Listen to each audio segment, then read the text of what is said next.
Autolite and its 98,000 dealers bring you Mr. John Hodiak in tonight's presentation of Suspense.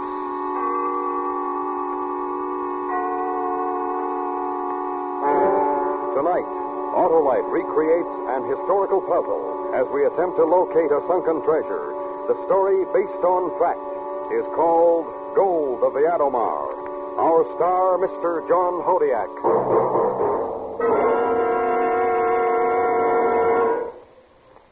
Hello? Why, Sheriff, you look like a dude on Saturday night. Well, I'm going for a ride in my new car. There she is over there. Well, an Autolite-equipped car, I see, with a complete Autolite electrical system, including the coil, distributor, voltage regulator, starting motor, generator, spark plugs, and battery. You mean Autolite makes whole electrical systems, Harlow? They sure do, Sheriff, and every unit and every component part of the Autolite electrical system is related by Autolite engineering design and manufacturing skill to give you the smoothest performance money can buy.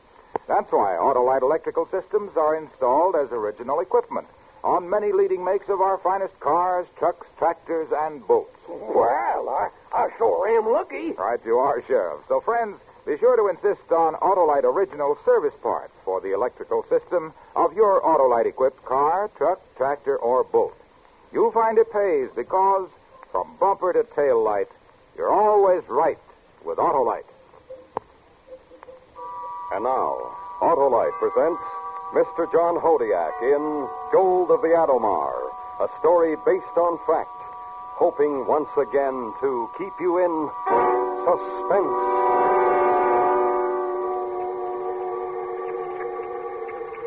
You don't hear the splash when you're lowered over the side on a diving stage. Draped in 200 pounds of lead, copper, and rubberized canvas, the main concern at the moment is precarious balance between the inlet and exhaust air valves. Then you step off the diving stage, hang by your lifelines, and begin the long, slow drop to the frigid blackness of the bottom of the sea. As many times as I've done this, I've never felt free from the paralyzing fear of the deep. The ocean seems to take on a malignant personality. But this time the stakes are high. I'm dropping down to a barnacled hulk that has in its strong room $3 million in gold. And as the light from the surface slowly fades, I relax and think about the beginning of my lust for gold.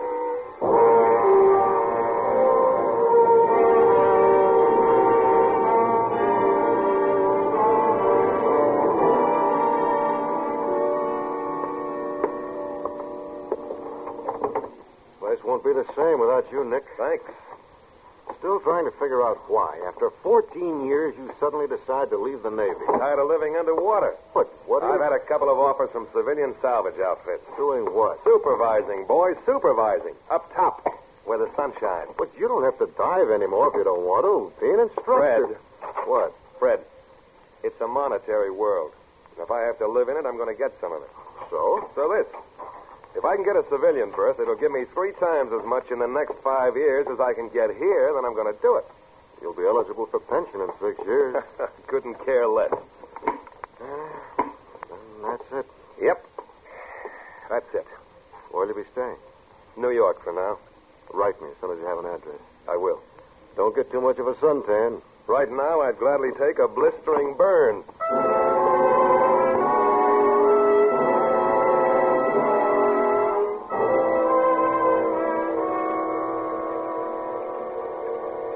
Sunburn. Someday I'll get one. Maybe after all this is over, I'll have enough of the monetary world to bask in the sun for the rest of my life. Right now, though, I'm cold. I have to swallow over and over again to clear my ears. This wasn't what I had in mind when I left the service. That is, I didn't have it in mind until Carl Foster talked to me.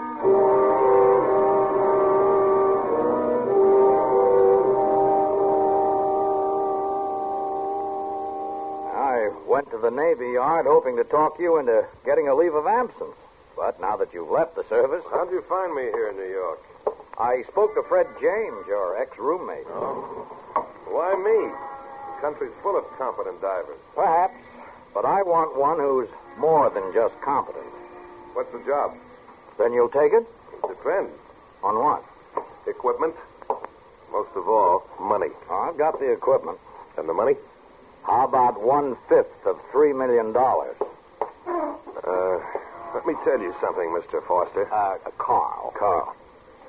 When I made my first dive into deep water, I had dreams about getting the loot from every sunken Spanish galleon that ever sailed the high seas. But I'm grown up now. If this is another treasure hunt, then it's no deal. I've done that bit. But this isn't just another treasure hunt. This is the gold that went down with the Adomar. The Adomar's never been located. It's in 24 fathoms of water. Yeah, go on. I trust you, Nick, but I can't afford to take chances. Forget about the vacation for a minute. Forgotten. What kind of shape she in? Oh, I don't know for sure. All I could tell from topside is that she seems to be resting in a gully. Not good. Any chance you might be wrong? Oh, possibly. My instruments only gave me the general condition of the wreck. Well, then you haven't been down. No, and I can't anymore. Why not? Heart. Oh. Last case of the bends ruined me. Sorry. But if you haven't been down, how can you be sure it's the Adomar? I'll tell you. As you probably know, the Adomar was en route to Morocco from here with $3 million in bullion. Mm-hmm.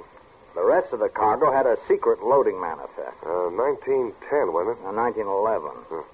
She was last heard from 26 miles southeast of Nantucket Lightship. Then disappeared. Right. They've looked for her for 42 years. Well, then how can you be sure it's the Adomar you've located? A little over 20 miles southeast of the Lightship, I found a wreck. Now, I've checked records till I'm blind, and there's no known wreck of that size reported within 15 miles. That's kind of flimsy proof. I got a deal for you. Go ahead. Make one dive for me. If it is the Adomar, we continue with our prearranged deal. If not, I'll pay you $500 for the dive. it's a deal. How soon can you get your equipment together? We're ready to sail right now. You were pretty sure of yourself, weren't you? To answer that, I'll deliver a message from your roommate, Fred. What's that? He told me to tell you it's a monetary world.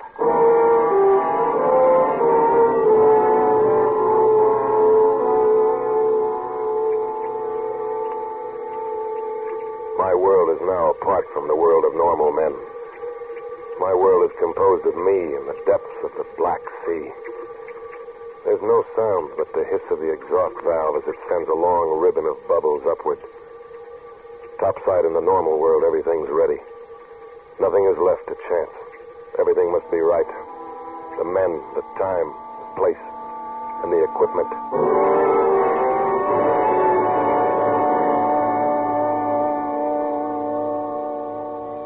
Name it, and you've got it. This ship's rigged to tackle anything. Hey, you weren't kidding when you said you were ready to go. No, I wasn't.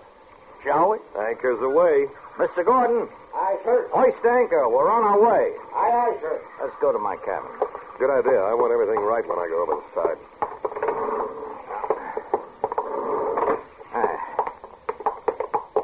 In here. Thanks. Your gear stowed away? All secured. Fine. Now, here's the layout of the Adomar. Where's the strong room? It's right here. 3 decks down. I thought you'd feel that way. Well, it's not a problem, really. In a flexible rig at 24 fathoms, I can go right down the stairs from the superstructure to that room, then torch my way in. If the hull is upright. Well, you think it isn't? I can't be sure. Instruments registered smooth surface fore and aft. I think she's on her side in the gully. There weren't any survivors, were there? No. On the night she sank, a CQD was picked up, but before recognition was given, it was gone. Maybe we'll find out how she went down. Maybe. But remember, we only have a week. Anyway, if she's on her side, here's what we have to do. Wait a minute. You said you only had a week. Why only a week? Before I located this, I'd already contracted to go to South America for 5 years to do a series of salvage jobs. I don't want to take the chance of somebody else finding the Adomar while I'm gone. Well, isn't the bullion worth more than the contract? Well, it is, if it's there. I've seen empty strong rooms before. So you want to get in, get the loot, if it's there, and get out, is that it? On the button. Ergo, blasting instead of torching. Blasting, huh? And what about the rest of the cargo? No one seems to be able to get a hold of a copy of the manifest. We may find something interesting when we get the hull opened up. Yes, we may. Well, here we go. Yep, here we go. And I didn't even get a sunburn. Huh? What was that? Nothing at all.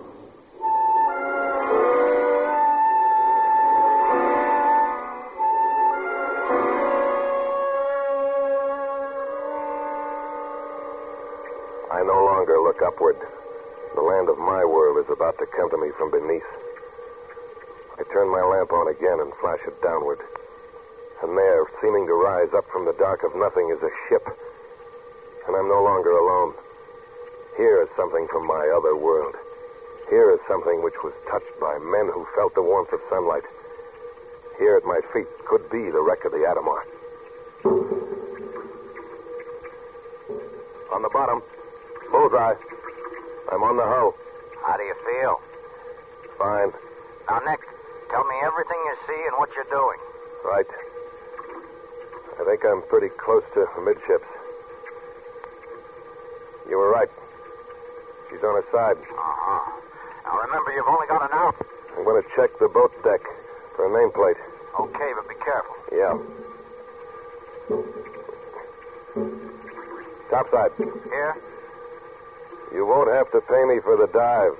It's the Adomar? That's what it says here. Oh, start counting your money. I've spent it already. Hey, what's the layout, huh? From where I am, the beam of my lamp just barely reaches to the sides of the gully you mentioned. They're about 20 feet higher than the hull as it lies now. What kind of bottom do you have? Can't say for sure. But it doesn't look like sand. Probably mud. Watch your footing. Okay. Going over to... What's the matter up there? Little chop sprung up. We're pitching a bit. Give me more line. Oh, on its way. I'm near a side entry port. Can't make out the number. Let me check. You're on the starboard side, you say. That should make it the one next to the purser's office. Where's the strong room from where I am? About 20 feet aft of you. I'll check.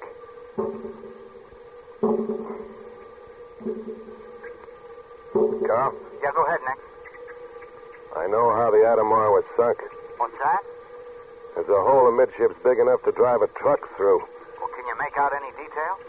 The plates are bent inward. Looks like a mine or torpedo. Nothing we can do about that now. Are you near the strong room yet? Heading for it right now.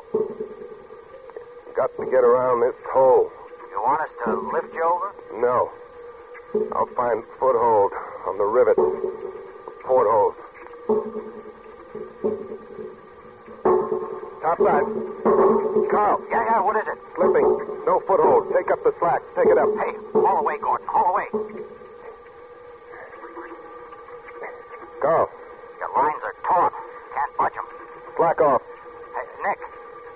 The bottom's mud, all right. I'm in it over my head. Lost my lamp. Can't see a thing. Look, Nick, we're going to pull 3 times on your line. Let us know if you feel it. Go ahead. I said go ahead. We did. Didn't you feel it? No. We'll pull a little harder. Slack off. Slack off. My lines are fouled. Are you sure? I think they're fouled on one of the bent plates in the hull. Well, what are you going to do? I don't know. I don't think I'm ready to die.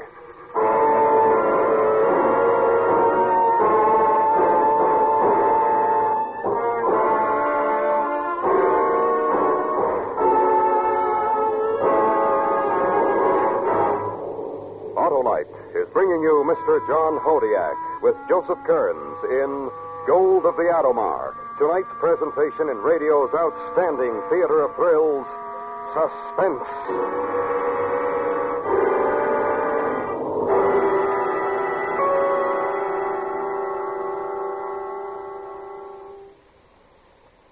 Say, Harlow, how long's Autolite been making them automotive electrical systems? Why, Sheriff, since way back in 1911, when Autolite developed the first 2-unit, 6-volt electrical system used as original equipment. All that time? Yes, Sheriff, and the Autolite electrical system has a big job to do. It goes to work when you start your car and works every second the engine does, as well as when you blow your horn, turn on your heater, radio, or lights. Now, that auto electrical system's pretty good, Harlow. It's the finest money can buy, Sheriff. And because the electrical system is so important to smooth economical operation of your car, it should be treated to a periodic checkup by your car dealer or authorized Autolite service station.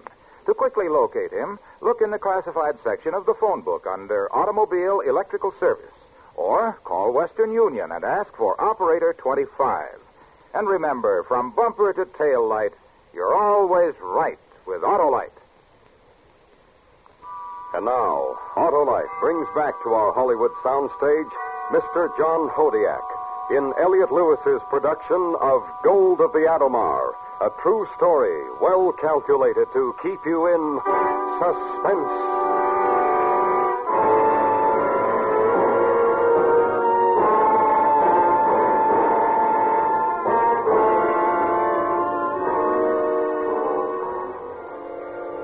There isn't much use in struggling. The 200 pounds of my diving rig pull me deeper into mud which is already over my head. But the dark is the worst. It's the dark that terrifies me. Because it isn't water dark. It's mud dark. I can't find a foothold in this sea of gelatinous muck. Nothing. Nick. Suddenly, Can you hear me? I'm aware of Carl's voice intruding. Nick. A welcome intrusion because it's a voice from the world I so desperately wish I was in. Nick, can you hear me? Are you okay? Yeah, Carl. Up to now, I'm okay. Oh. We've taken up all the slack. Don't try any harder. If my line is fouled on a hull plate, it might tear my air hose. We know. The important thing is to get you out of the mud. Important to who? Me? Or the $3 million? Now, easy, Nick. Sorry. Are your hands free? No. My left hand is pressed against my side. My right's across my chest. Can you move your legs? Not much. Even if I could, it wouldn't do any good. No solid footing here. Nick, Yeah. want me to come down and get you? Want to die? We got to do something. I know. Topside. All right, here, Nick. Gonna try something. My right hand's near enough to my inlet valve to turn it full on. No, your balloon. Right. Maybe I'll get enough buoyancy to drag myself out of this muck. If you pop through too fast, you'll serve us. Or you'll be dead before we can get to you. I think I can get into the inlet valve fast enough to cut my air down and let it bleed out slowly so I can stay down. Then I'll get my lines free and you can haul me up. Ready the decompression chamber just in case I miss. No. It's too risky. Don't do it. Got a better idea? No. Then we'll do it my way. I'm no hero, but it's the only way out of the mud. Ballooning my rig could kill me. If I don't shut off my air in time, I'll shoot up to the surface. Then if I miss braining myself on the hull of the salvage ship, I'll pop through the surface and be dead of the bends before Carl gets to me. But I have to risk it. I don't want to die in the dark of the mud. Slowly, I inch my hand up to my breastplate and twist the handle of the inlet valve. As my rig inflates, I feel the pressure of the mud ease off. A little more. A little more. Suddenly, I pull free and shoot up toward the surface. I claw for the air valve and turn it off, but still I rise. Desperately, I bang my exhaust valve wide open with my chin. Too late. I'm too buoyant. Suddenly, I'm brought up short. My fouled lifeline holds firm. As the excess air bleeds through the exhaust valve, I settle back to the Adomar. To another chance at $3 million. I adjust the balance of the valves and look for the spot where my line's fouled. I find it.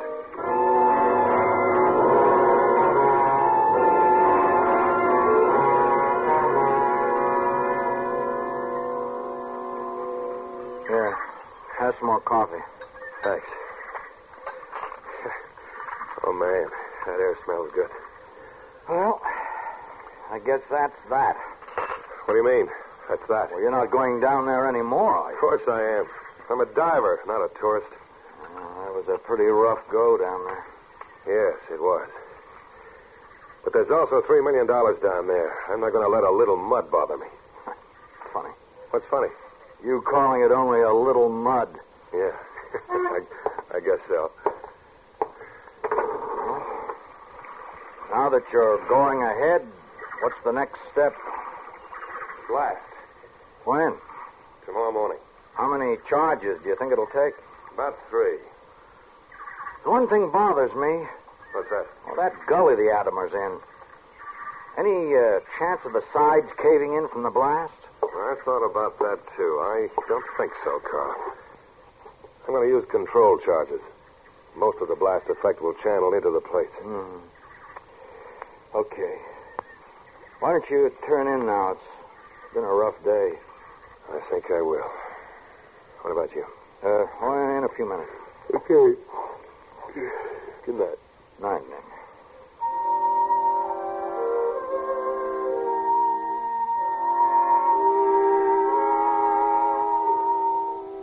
I had nightmares. Nightmares about mud. All night long I dreamed of sticky, gummy, slimy mud. Until it seemed that the whole world was one gigantic mud ball. Finally, I managed to get a few hours of restful sleep. Dreamless sleep. Welcome sleep. In the morning, I climbed into my rig and went down to set the first blast on the Adomar. The water was clear, and my lamp pierced through to the limit of its beam. I planted the charge against the entry port and went up to the salvage ship to help Carl with the detonation. We made the necessary arrangements and pulled the trigger.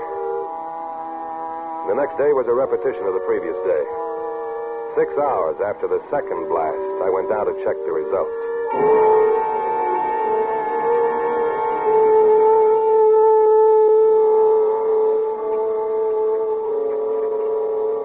How'd we do? Knocked off a little more than I expected. The cargo hold is exposed. Looks like there was only one bulkhead between it and the strong room. I'm going to check it. Okay, but don't take any chances. Relax. That gold is as good as aboard right now.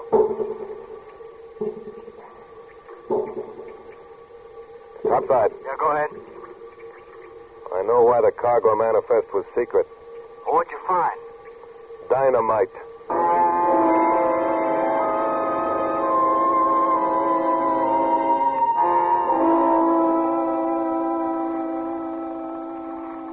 Why didn't the Adomar blow up when she was hit? The hole in her hull is aft the munitions hold.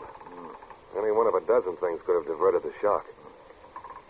Oh, but a main hold full of munitions and dynamite. It's no surprise to me. A cargo hold full of munitions isn't a surprise? Under ordinary conditions, yes, but under the conditions surrounding the voyage of the Adomar, no. All right, I'll bite. What were the conditions? Well, first we know that she sailed in 1911, July 2nd. Yeah, well, what's that? I'm coming to that. On July 1st, a German warship, the Panther, sailed into the harbor of Agadir, port of Morocco. I think I'm beginning to get the story. This was the incident that almost caused a war between France and Germany. On the button. Well, then the reason the Adomar was on its way to Morocco was to deliver the essentials of war, money and munitions. That's the way I got it figured. Well, now the secret manifest begins to make sense. Doesn't it, though? What do we do now?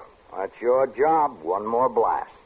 Are you nuts? The next blast might set off all the munitions. No, it wouldn't, Nick. That stuff's been underwater for over 40 years. Why, there wouldn't be one chance in a million of that happening. It happened once before. When? 1930, the Artilio in the harbor of Quiberona. Oh, yeah, but the TNT in the hold of that wreck had only been underwater 13 years. 1333 makes no difference. But there is a difference. That other stuff was only in 10 fathoms. It's 24 fathoms here.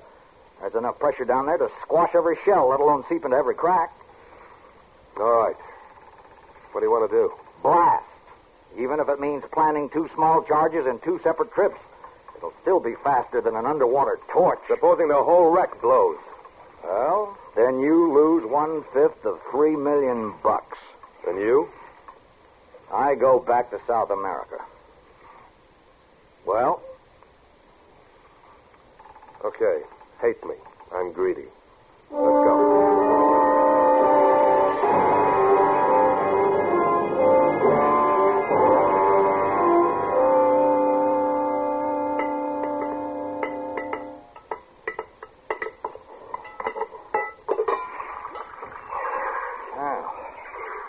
all set? All set. I set the explosive fore and aft. Good. One thing. Yeah, what? How much electrical cable you got? Oh, a couple of 1,000 feet. Why? Let's use it. We've got the buoy for a marker. Let's ease off as far as we can from the wreck, just in case the cargo goes. Nothing's going to happen. I said let's move off. This is my ship, and I give the orders. We stay. Aye, sir. Gordon, Aye, sir. make ready to blast. Ready? Let her go. Here she goes.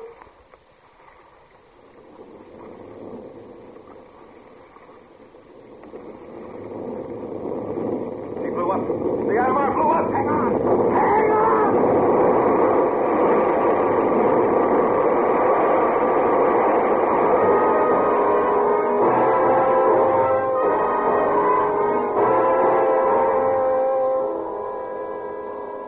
We didn't sink, but we might as well have. The salvage ship sprung every seam in her hull. Most of the gear was washed overboard as great gobs of mud spewed from the bottom rose into the air and splashed against us. Wasn't hard to imagine what happened on the bottom. The gully that cradled the Adomar collapsed. The sides rolled down on the wreck, burying it under 20 feet of silt. What happened to the $3 million is anybody's guess. Probably salted through all the muck 24 fathoms down. We managed to make it to dry dock for repairs. I never saw Carl again after that.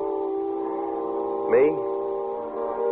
But if you want me, you'll have to write to Chief Petty Officer Larkin, attached to Undersea Training, New London, Connecticut. I'm eating 3 good meals a day, getting plenty of sunshine, and building up pension time.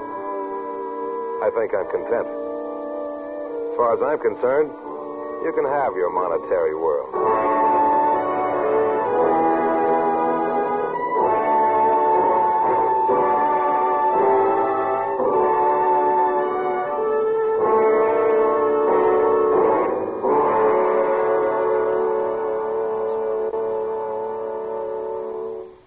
Suspense. Presented by Autolite. Tonight's star, Mr. John Hodiak.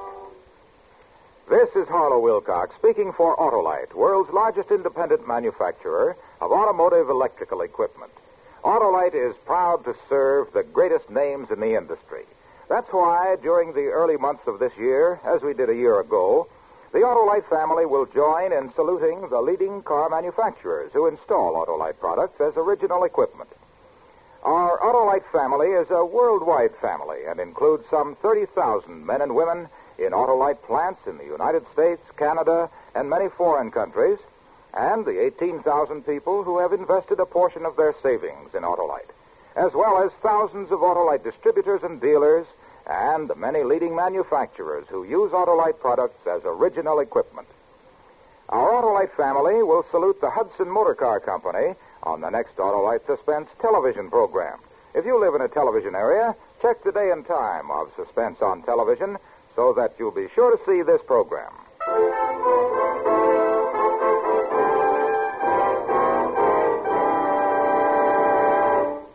Next week, a true story with only names and places changed. A classic report on a famous bank robbery and murder in the Old West. It's called The Spencer Brothers. Our star, Mr. Richard Widmark. That's next week on Suspense.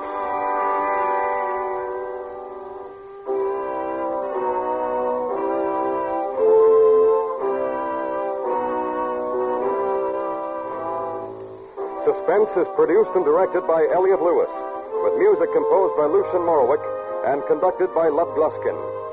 Gold of the Adomar was written for Suspense by Ross Murray.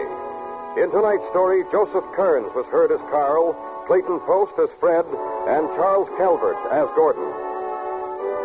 John Hodiak is soon to be seen in Conquest of Cochise, a Columbia picture. And remember, next week, Mr. Richard Widmark in The Spencer Brothers.